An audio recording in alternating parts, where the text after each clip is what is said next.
At syempre guys, dito talaga ay talagang magbibigay siya ng liwanag, no? Lalo-lalo na sa no, mga ilang buwan lang guys ay matatapos na 'to puhon, no? So sobrang excited na ang lahat dahil nakikita nila no sa lalong-lalo na sa mga kapitbahay kong nasa malayo ngayon, nasa ibang barangay na napapanood nila guys yung kanilang bahay na matitirhan soon, no? Dahil iilan na lang po ang walang ganitong bahay. Although kami guys marami pa naman kami, so marami pa po kami. At yun nga ano lang kami 40% na umaasa na magkaroon kami ng ganito guys, kasi kung iisipin matagal pa yun, no? Pero yeah, um, aasa tayo, and then yeah, darating ang tamang pagkakataon na lahat ng aking mga kapitbahay, lahat kami ay magiging ganito na ang aming mga tahanan, yung mga concrete solid house, di ba? Super nakakatuwa, and yeah, di ba? So most of the time guys, sa mga taga sa amin dati as kubo-kubo lang din yung bahay, yung karamihan. And ngayon, sobrang blessed kasi ganito na yung bahay nila, no? So, dapat nila itong mahalin, pakaingatan na parang sa kanila talaga.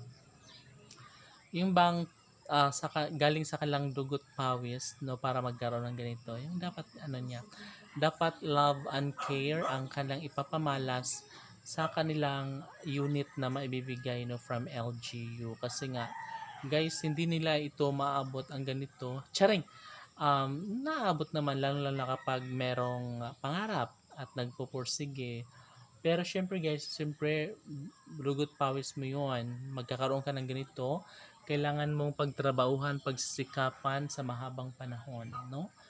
At of course, kailangan dahil ipinamalas or ibinigay ito sa iyo, dapat na mahalin mo itong ganitong klaseng blessings, no? Huwag sayangin, huwag abusuhin, no, ganun. So dapat maganda itong binigay sa iyo, so dapat manatiling maganda siya, and yun nga, mahalin at pakaingatan ito katulad ng parang sa iyo talaga galing, no, ang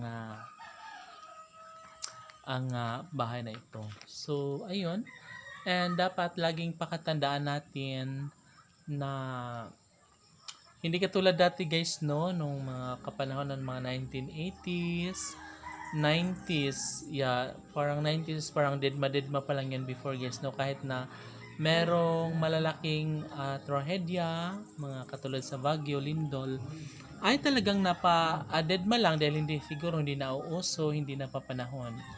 Kapag nalindulan ka o nabagyuhan ka, edi yun lang, magkubo ka na lang ng sayo dyan, magtayo ka ng sarili mong gastos, no? Wala pa kasi dati guys, hindi pa ganun ka ano dati ang gobyerno siguro. And syempre, sa panahon nga naman, kasi iba na ngayon guys so ito yung uso, ito yung napapanahon, kaya yeah, dapat talaga napakaingatan at mahalin kung ano ang ibibigay sa iyo, no?